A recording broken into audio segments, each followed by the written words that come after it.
Commerce Everybody. Subscribe the channel and click on the bell icon to receive the notification. Hello students, welcome to my YouTube channel Commerce Everybody. Dear students, now I am going to explain the concept of paying banker part 2.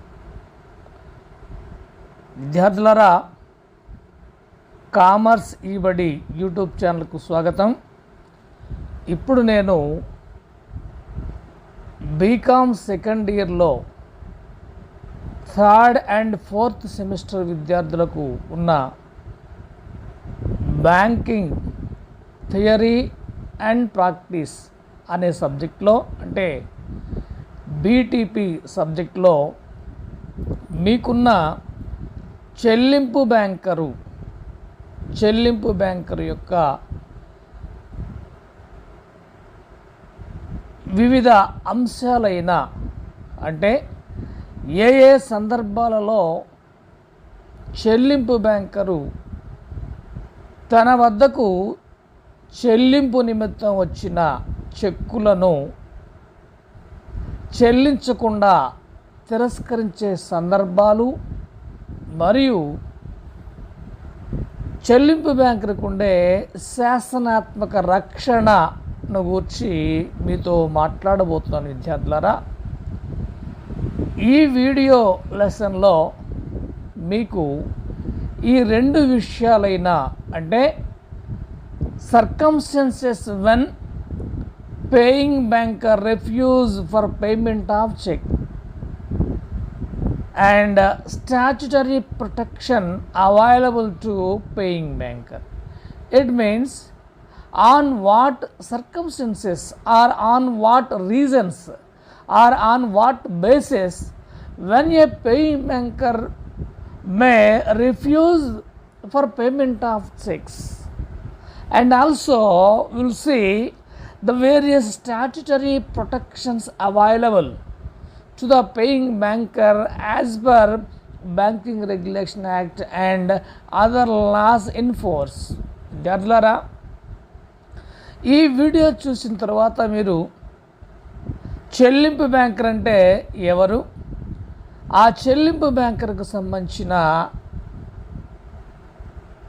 ఏ సందర్భంలో వారు చెక్కులను ఆమోదించకుండా తిరస్కరించవచ్చు, మరియు వారికి ఉండే శాసనాత్మక రక్షణ గురించి మనం చూస్తాం విద్యార్థులారా. చెల్లింపు బ్యాంకర్ అంటే ఎవరైతే చెక్కు మీద మొత్తాలను చెల్లిస్తున్నారో ఆ బ్యాంకర్ను మనం సాధారణంగా చెల్లింపు బ్యాంకరు అని చెప్పుకుంటాం విద్యార్థులారా. ఉదాహరణకు ఎక్స్ అనే వ్యక్తికి స్టేట్ బ్యాంక్ ఆఫ్ ఇండియా మోవా బ్రాంచ్లో ఖాతా ఉంది. అతను తన యొక్క రుణదాత అయిన వై అనే వ్యక్తికి, అంటే అతని రుణదాత మచిలీపట్నంలో ఉంటాడు, అతనికి ఇండియన్ బ్యాంక్ శాఖలో అకౌంట్ ఉంది. కాబట్టి ఈ ఎక్స్ అనే వ్యక్తి స్టేట్ బ్యాంక్లో తనకున్న ఖాతా ఆధారంగా ఆ స్టేట్ బ్యాంక్ చెక్కును 1,00,000 రూపాయలకు వై అనే తన రుణదాతకి ఇవ్వడం జరిగింది విద్యార్థులారా.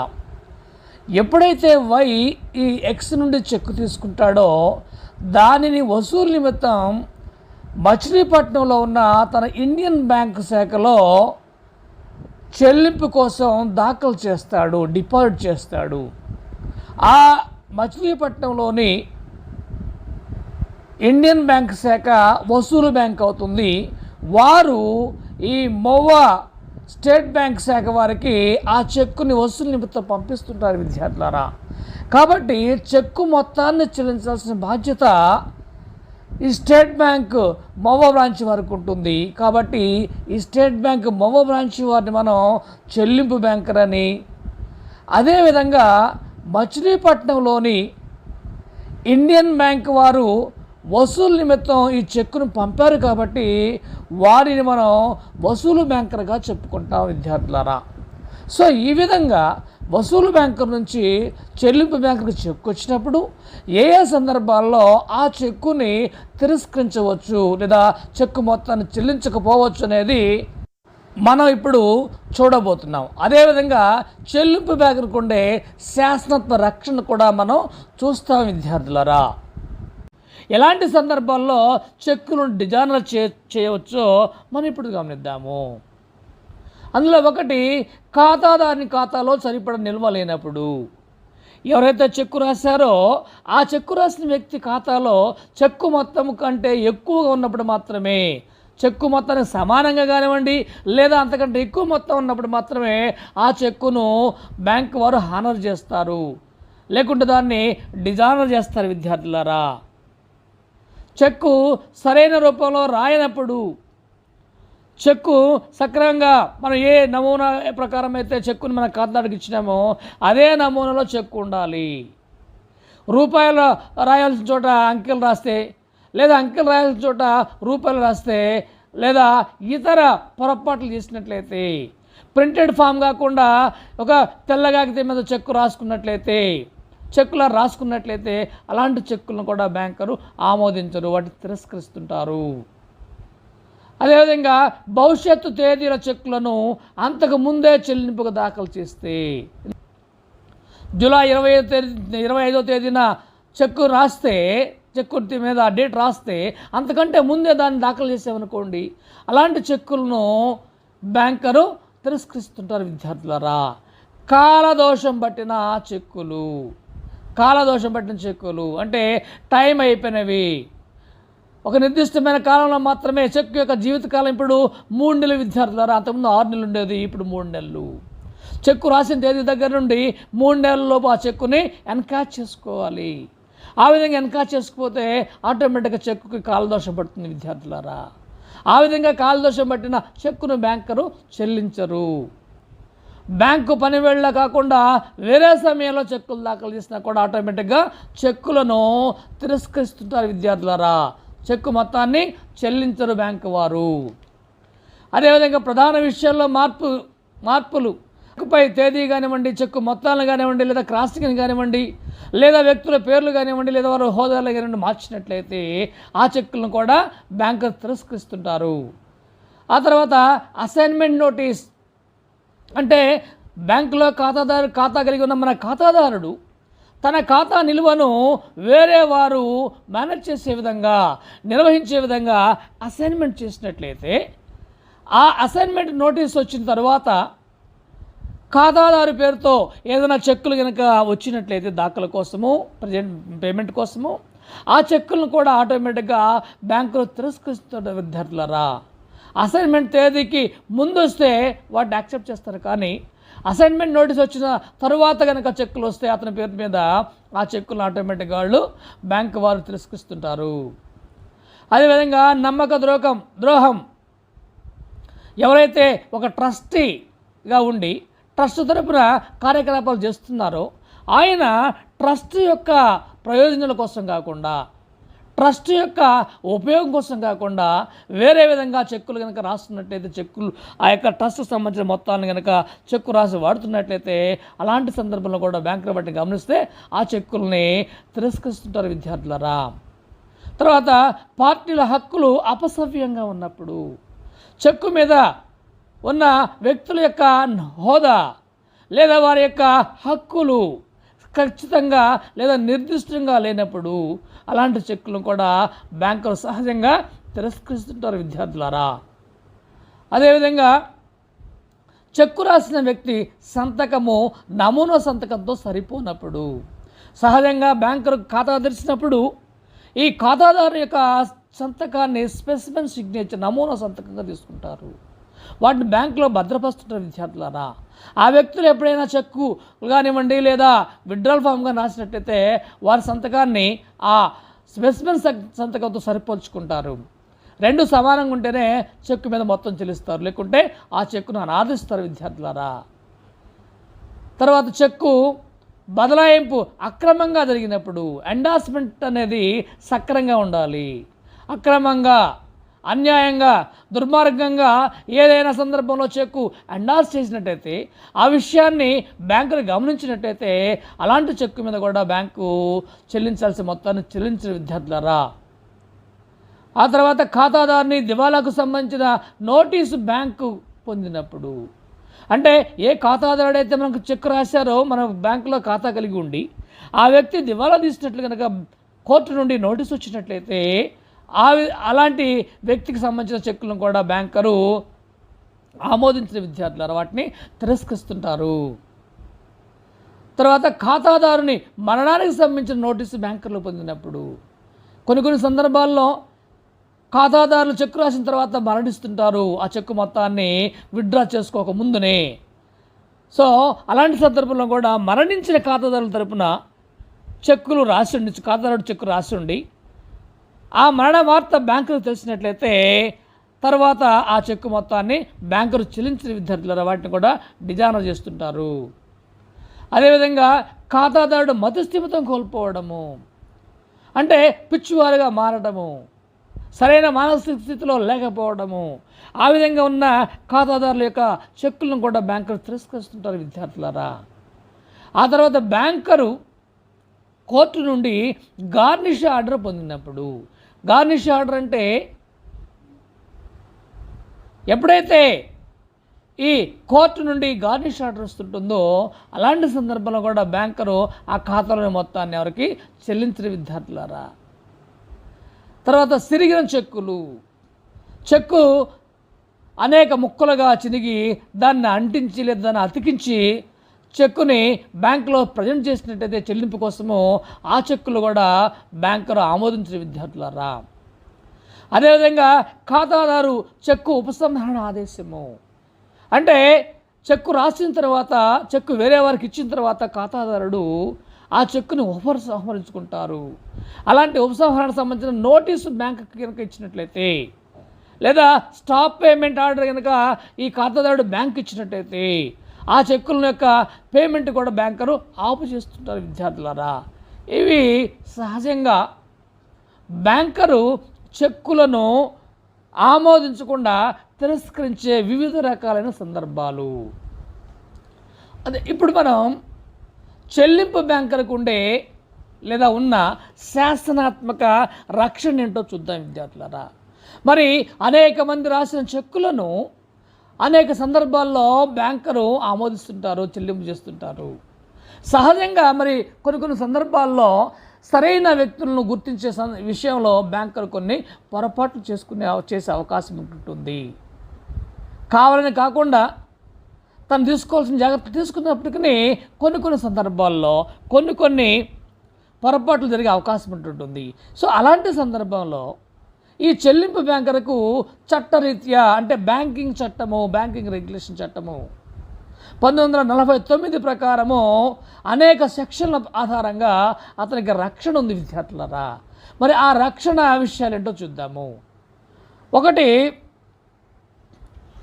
ఆర్డర్ల చెక్కు విషయంలో రక్షణ. ఆర్డర్ల చెక్కు విషయంలో రక్షణ. ఆర్డర్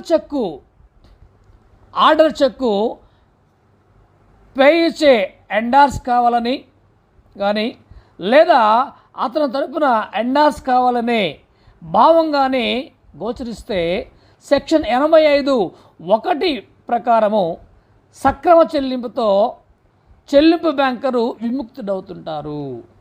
అంటే ఆర్డర్ చెక్కుల విషయంలో ఈ బ్యాంకర్కు సెక్షన్ 85(1) ప్రకారము అతను సరైన విధంగా లేదా సరైన మార్గంలో కనుక ఆ చెక్కులు పే చేసినట్టయితే బ్యాంకర్కి ఈ సెక్షన్ ప్రకారము అతను ఈ శాసనాత్మక రక్షణ ఉంటుంటుంది విద్యార్థులారా. ఆర్డర్ చెక్కుల విషయంలో సక్రమంగా చెల్లించాలి. ఎలాంటి నిబంధనలకు వ్యతిరేకంగా విరుద్ధంగా వాళ్ళు ప్రవర్తించుండకూడదు. అదేవిధంగా సక్రమ చెల్లింపు జరగాలి, అంటే చెల్లింపులు అనేవి సక్రమంగా జరగాలి. సెక్షన్ 10 మేరకు చెక్కు సక్రమంగా చెల్లించబడి ఉండాలి. పత్రం కలిగిన వారికైనా సంపూర్ణ విశ్వాసంతోనూ అలక్ష్యం చేయకుండాను పత్రంపై ప్రస్ఫుటంగా ఖచ్చితంగా కనిపించే భావం ప్రకారము ఈ చెల్లింపు బ్యాంకరు చెల్లింపు చేసి ఉండాలి విద్యార్థులారా. ఆ విధంగా చేసినట్టయితే అతనికి కూడా శాస్త్రబద్ధమైన రక్షణ ఉంటుంది. కాంట్రాక్ట్ చట్టం 1872 సెక్షన్ 72 ప్రకారము పొరపాటున చెల్లించిన చెక్కు సొమ్మును చెల్లింపు బ్యాంకు తిరిగి వసూలు చేసుకోవచ్చు, ఏ వ్యక్తికైతే వారు చెల్లించున్నారో. సో ఆ విధంగా సక్రమంగా చెల్లింపు చేసినట్లయితే రక్షణ ఉంటుంటుంది. పొరపాటున ఏదన్నా చెల్లింపు చేస్తే కాంట్రాక్ట్ చట్టం 1872 సెక్షన్ 72 ప్రకారము తిరిగి ఆ మొత్తాలను రాబట్టుకునే అవకాశం కూడా బ్యాంకులకు ఉంటుంటుంది విద్యార్థులారా. అదేవిధంగా ఎండార్స్మెంట్ సక్రమంగా ఉండాలి లేదా సవ్యంగా ఉండాలి. అన్యాకరణ పత్రాల చట్టం 1881 సెక్షన్ 85(1) ప్రకారము ఎండార్స్మెంట్ సక్రమంగా ఉండాలి. అది యథార్థమైనది కాకపోవచ్చు లేదా చెల్లుబాటు అయ్యేది కాకపోవచ్చు. నిర్దిష్ట వ్యక్తికి చెల్లించాల్సిన చెక్కును పేయీ లేదా ఎండార్సీ మాదిరిగానే అదే పేరు అదే స్పెల్లింగ్తో కూడిన సంతకంతో ఎండార్స్ చేస్తే ఆ విధమైన ఎండార్స్ను సక్రమమైన ఎండార్స్గా భావిస్తుంటారు విద్యార్థులరా. సో ఇలాంటి సందర్భంలో కూడా బ్యాంకరు చెల్లించాల్సిన మొత్తాన్ని ఒక వ్యక్తి సరైన వ్యక్తి కాకుండా వేరే వ్యక్తి కనుక చెల్లించినట్లయితే బ్యాంకులకు చట్ట ప్రకారము శాసనబద్ధంగా రక్షణ ఉంటుంది విద్యార్థులారా. ఆ తర్వాత బేరర్ చెక్కుల విషయంలో రక్షణ. బేరర్ చెక్కుల విషయంలో రక్షణ. బేరర్ చెక్కుల విషయంలో చెల్లింపు బ్యాంకులకు రక్షణను గూర్చి సెక్షన్ 85(2) ప్రకారము చెక్కు మొదట్లో బేరర్ చెక్కు అయితే ఆ చెక్కు సొమ్ము సక్రమంగా చెల్లించడం జరిగితే అట్టి చెక్కుపై పూర్తి ఎండార్స్మెంట్ కానీ ఖాళీ ఎండార్స్మెంట్ కానీ ఉన్నప్పటికీ ఆ ఎండార్స్మెంటు ఇతరులకు బదిలీ చేయడాన్ని నిషేధించబడినప్పటికీ బ్యాంకరు సక్రమంగా చెల్లింపు చేసేట్లు అవుతుంది విద్యార్థులారా. అంటే మొదట్లోనేమో అది బేరర్ చెక్ అవుతుంటుంది, ఆ తర్వాత ఈ చెక్కులు ఏంటంటే ఒకరి నుంచి ఇంకొకరికి బదిలీ అవుతుంటుంటాయి. సో ఆ విధంగా బదిలీ అయినప్పుడు బ్యాంకర్కి చెల్లింపు చేస్తుంది సక్రమమైన చెల్లింపుగానే భావిస్తుంటారు. ఈ బ్యాంకర్కి ఉండవలసిన శాస్త్రవేత్త రక్షణ కూడా ఉంటుంటుంది విద్యార్థులారా. ఆ తర్వాత క్రాచ్ చేసిన చెక్కుల విషయంలో రక్షణ. దీనిని సెక్షన్ 128 ప్రకారము పేర్కొనడం జరిగింది విద్యార్థులారా. క్రాచ్ చేసిన చెక్కుల విషయంలో రక్షణ. డ్రాయర్ ఆదేశం మేరకు క్రాచ్ చేసిన చెక్కులను చెల్లించాల్సిన బాధ్యత చెల్లింపు బ్యాంకులకు ఉంటుంది. అయితే ఈ చెల్లింపు అనేది 2 విషయాల్లో లేదా 2 రకాలుగా చేసి ఉండాలి. అప్పుడు మాత్రమే చెల్లింపు బ్యాంకర్కి శాస్త్రవేత్త రక్షణ ఉంటుంది. ఒకటి, సక్రమ చెల్లింపు చేసి ఉండాలి. అంటే చెల్లింపు అనేది సక్రమంగా చేసి ఉండాలి. అంటే సంపూర్ణ విశ్వాసంతో అలక్ష్యం లేకుండా చెక్కుపై ప్రస్ఫుటంగా అర్థమయ్యేటట్లు దానికి అనుగుణంగా చెల్లింపు చేసినట్టయితే సెక్షన్ 10 ప్రకారము బ్యాంకర్కు రక్షణ ఉంటుంది విద్యార్థులారా. తర్వాత క్రాసింగ్ సూత్రాలకు అనుగుణంగా చెల్లింపు జరిగి ఉండాలి. క్రాసింగ్ సూత్రాలకు అనుగుణంగా చెల్లింపు జరిగి ఉండాలి. సెక్షన్ 126 ప్రకారము సాధారణ క్రాసింగ్లో ఏ బ్యాంకుల ద్వారానైనా ప్రత్యేక క్రాసింగ్లో నిర్దిష్ట బ్యాంకుల ద్వారా చెల్లింపు జరిగి ఉండాలి. క్రాసింగ్ అనేది రకరకాలుగా ఉంటుంటాయి విద్యార్థులారా. ఒకవేళ జరిగిన క్రాసింగ్ అనేది సాధారణ క్రాసింగ్ అయితే ఏ బ్యాంకు ద్వారానైనా చెల్లింపు చేయొచ్చు. ఆ క్రాసింగు ప్రత్యేక క్రాసింగ్ అనేటైతే నిర్దిష్ట బ్యాంకుల ద్వారా మాత్రమే ఆ చెల్లింపు అనేది జరగాల్సి ఉంటుంది విద్యార్థులారా.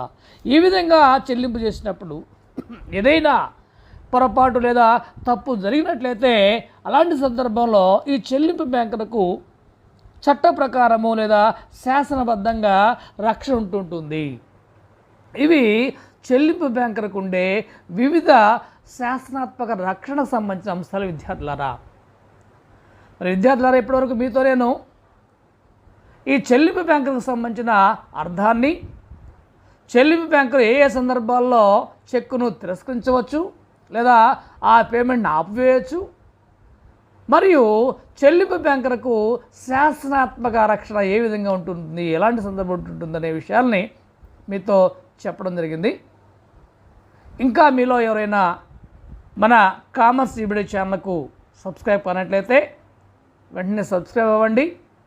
ఈ వీడియో మీకు నచ్చినట్లయితే లైక్ చేయండి మరియు మీ మిత్రులకు షేర్ చేయండి.